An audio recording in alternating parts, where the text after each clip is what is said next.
எல்லாருக்கும் வணக்கம். இன்னைக்கு நம்ம பார்க்க போறது நடமாடும் தெய்வம்னு கோடிக்கணக்கான மக்களால போற்றப்பட்ட ஒரு மகானோட வாழ்க்கையில நடந்த சில நம்ப முடியாத கதைகளையும் அவர் செஞ்ச அற்புதங்களையும் பத்திதான். நடமாடும் தெய்வம் இது வெறும் ஒரு பட்டப்பேர் கிடையாது. தன்னோட ஆழ்ந்த ஆன்மீக தாக்கத்தால தன் வாழ்நாள் முழுக்க அவர் சம்பாரிச்ச ஒரு அடையாளம். சரி, அவர் யாரு? ஏன் அவரை அப்படி கூப்பிட்டாங்க? வாங்க இத பத்தி கொஞ்சம் ஆழமா பார்க்கலாம். இந்த கேள்விக்கெல்லாம் பதில் எங்க இருக்குன்னா, காஞ்சி காமக்கோடி பீடத்தோட 68வது பீடாதிபதியான ஸ்ரீ சந்திரசேகரேந்திர சரஸ்வதி சுவாமிகள், அதாவது நம்ம எல்லாருமே ரொம்ப அன்பா மகா பெரியவான்னு சொல்ற அவரோட வாழ்க்கையில தான் இருக்கு. முதல்ல அவரோட அந்த அற்புதமான பயணத்தை பத்தி ஒரு சின்னத பாத்துடலாம். அவரோட வாழ்க்கை ஒரு நூற்றாண்டு. யோசிச்சு பாருங்க, 1894ல பிறந்து 1994ல சித்தி அடைறாரு. ஆனா இந்த டைம்லைன்ல ரொம்பவே ஆச்சரியமான விஷயம் என்ன தெரியுமா? வெறும் 13 வயசுல, ஆமா வெறும் 13 வயசுல 1907ல காஞ்சி காமக்கோடி பீடத்தோட அதிபதியா பொறுப்பேத்துக்கிறாரு. இதுதான் அவரோட அந்த அசாதாரணமான ஆன்மீக பயணத்துக்கே ஒரு அடித்தளமா அமைஞ்சது. அவரோட தெய்வீக சக்திகள் பத்தி பேச ஆரம்பிச்சா அதுல முதல்ல வர்றது அவர் செஞ்ச குணப்படுத்தும் அற்புதங்கள் தான். அதுல ரொம்பவே மனசு தொட்ட ஒரு கதை இருக்கு, ஒரு சின்ன குழந்தையோட கதை. இந்த கதைய கொஞ்சம் கற்பனை பண்ணி பாருங்க. ஒரு அப்பா அவரோட 5 வயசு பொண்ணுக்கு இதயத்துல ஓட்டேன்னு டாக்டர் சொல்றாங்க. ஆபரேஷன் பண்ணணும், அதுவும் ரொம்ப ரிஸ்கான ஆபரேஷன் தெரிஞ்சதும் மனசு உடைஞ்சு போயிடுறாரு. கடைசி நம்பிக்கையா தான் மகளை தூக்கிட்டு மகா பெரியவா கிட்ட வராரு. பெரியவா என்ன பண்றாரு தெரியுமா? ரொம்ப சிம்பிளா ஒரு மாம்பழத்தை கொடுத்து இதுல இருந்து ஒரு சின்ன தொண்டை குழந்தைக்கு கொடுங்கன்னு சொல்றாரு. நம்ப முடியல இல்லையா?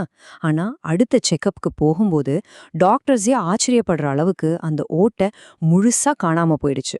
இது நடந்து 20 வருஷம் கழிச்சு அதே அப்பா மடத்துக்கு வராரு. ஆனா இந்த தடவை பிரச்சனையோட இல்ல, தம் மகளோட கல்யாண பத்திரிக்கையோட வராரு. இதுதாங்க அவங்க வாழ்க்கைய மாத்தின அந்த அற்புதத்துக்கு ஒரு உயிருள்ள சாட்சி. அவரோட அற்புதங்கள் வெறும் உடல் ரீதியான விஷயங்களோட நிக்கல. சில பக்தர்களுக்கு கிடைச்ச ஆன்மீக தரிசனங்கள்லாம் கேட்டா நம்மளால நம்பவே முடியாது. ரவி பாகவதர்னு ஒரு பக்தர், திடீர்னு அவருக்கு மட்டும் ஒரு குரல் கேக்குது, அதுவும் நேரா மடத்துக்கு வர சொல்லி. இது ஏதோ சாதாரண விஷயம் இல்ல, இது ஒரு தெய்வீக கட்டளைன்னு புரிஞ்சுக்கிட்டு உடனே காஞ்சிபுரத்துக்கு கிளம்புறாரு. அவர் அங்க போனதும் அவரை ஒரு சின்ன பூட்டின ரூம்குள்ள கூட்டிட்டு போறாங்க. உள்ள பார்த்தா மகா பெரியவா மட்டும் தனியா உட்கார்ந்து மௌனமா ஜபம் பண்ணிட்டு இருக்காரு. அந்த தனிமையான நிமிஷத்துல தான் அந்த அற்புதம் நடக்க போகுது. திடீர்னு ரவி பாகவதர் கண் முன்னாடியே பெரியவாவோட உருவம் கொஞ்சம் கொஞ்சமா மங்க ஆரம்பிக்குது. அவர் இருந்த இடத்துல ஒன்னு பின்னாடி ஒன்னா தெய்வீக தரிசனங்கள் தோணுது. முதல்ல மலையில சிவபெருமான், அப்புறம் காமாட்சி அம்மன், அதுக்கப்புறம் ஆதிசங்கரர், இப்படி கடைசியா அந்த எல்லா தரிசனங்களும் ஒன்னா சேர்ந்து மறுபடியும் மகா பெரியவாவோட உருவத்துக்கே திரும்பிடுது. அப்போதான் அந்த பக்தருக்கு புரியுது, எல்லா தெய்வங்களும் அவருக்குள்ளதான் இருக்குன்னு. இது அவரோட போதனைகள்ல முக்கியமான ஒண்ணு. அதாவது எல்லா தெய்வமும் ஒன்னுன்ற தத்துவத்தை அந்த பக்தர் ஜீவிதத்துல மறக்க முடியாத ஒரு அனுபவமா உணர்ந்த தருணம் அது. பெரியவாவோட கருணை மனுஷங்களோட மட்டும் நின்னுடல, எல்லா ஜீவராசிகள் மேலேயும் அவருக்கு கருணை இருந்துச்சு. இத புரிஞ்சுக்க யானைகள் சம்பந்தப்பட்ட 2 சூப்பரான கதைகளை பார்க்கலாம். பாருங்க, ரெண்டுமே யானை கதை தான். ஆனா எவ்ளோ வித்தியாசம்! ஒரு பக்கம் மடத்துல தீ விபத்தால மிரண்டு போன யானை பெரியவா நேர்ல போய் ஒரு பார்வை பார்த்ததுமே சாந்தமாயிடுச்சு. இன்னொரு பக்கம் மதம் பிடிச்ச யானை ஒருத்தரை தாக்க வரும்போது அவர் பயத்துல பெரியவான்னு கத்துனதுமே அந்த யானை அவரை மெதுவா கீழே இறக்கி விட்டுட்டு அமைதியாயிடுச்சு. இதுல இருந்து என்ன தெரியுது? அவர் நேர்ல இருந்தாலும் சரி, இல்ல அவர் பேரை சொன்னாலும் சரி, அந்த சக்தி ஒண்ணுதான். அவரோட ஞானத்தை தேடி யார் யாரெல்லாம் வந்தாங்க தெரியுமா? சாதாரண ஏழை மக்களிருந்து பெரிய பெரிய தலைவர்கள் வரைக்கும் எல்லாரும் வந்திருக்காங்க. ஒரு குருவா அவரோட தாக்கம் எவ்ளோ பெருசுன்னு பார்க்கலாம் வாங்க.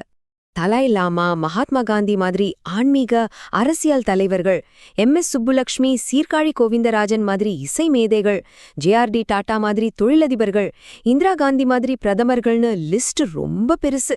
இது ஒரு சின்ன சாம்பிள் தான். இதுவே போதும் அவரோட ஆன்மீக வழிகாட்டுதல் எவ்ளோ பேரை ஈர்த்திருக்குன்னு தெரிஞ்சுக்க. சரி, இப்போ பாடகர் சீர்காழி கோவிந்தராஜன் சம்பந்தப்பட்ட ஒரு ரொம்ப சுவாரஸ்யமான கதைக்கு வருவோம். ஒரு பாட்டுல கவிஞர் ஒருத்தர் தெரியாம கலவையில் பிறந்தது ஒரு ஒழியேன்னு எழுதிடுறாரு. ஆனா பெரியவா பிறந்தது விழுப்புரத்துல. ஆனா சுவாரஸ்யமே இங்கதான் இருக்கு. அந்த வரி ஆன்மீக ரீதியா பார்த்தா 100க்கு 100 உண்மை. ஏன்னா அவர் உடம்பால விழுப்புரத்துல பிறந்தாலும் ஒரு துறவியா, ஒரு ஞானியா அவரோட மறுபிறவி நடந்தது கலவையில தான். சீர்காழி அந்த பாட்ட அந்த ஆழமான அர்த்தத்தோட பாடும்போது மகா பெரியவா அப்படியே நெகிழ்ந்து போய் கண்ணீர் விட்டுட்டாராம். இதிலிருந்து என்ன தெரியுதுன்னா, சில சமயம் வரலாற்று உண்மைய விட ஆன்மீக உண்மை ரொம்ப சக்தி வாய்ந்தது. மகா பெரியவா மாறி மகான்களோட கதைகள், அவங்க செஞ்ச அற்புதங்கள் எல்லாம் ஏன் இன்னைக்கும் இத்தனை தலைமுறை தாண்டியும் நம்ம மனசுல நிக்குது? ஒருவேளை நம்மள விட ஒரு பெரிய சக்தி இருக்கு, அதோட நம்ம கனெக்ட் ஆகணும்னு நம்ம மனசுக்குள்ள ஆழமா ஒரு தேடல் இருக்கு இல்லையா?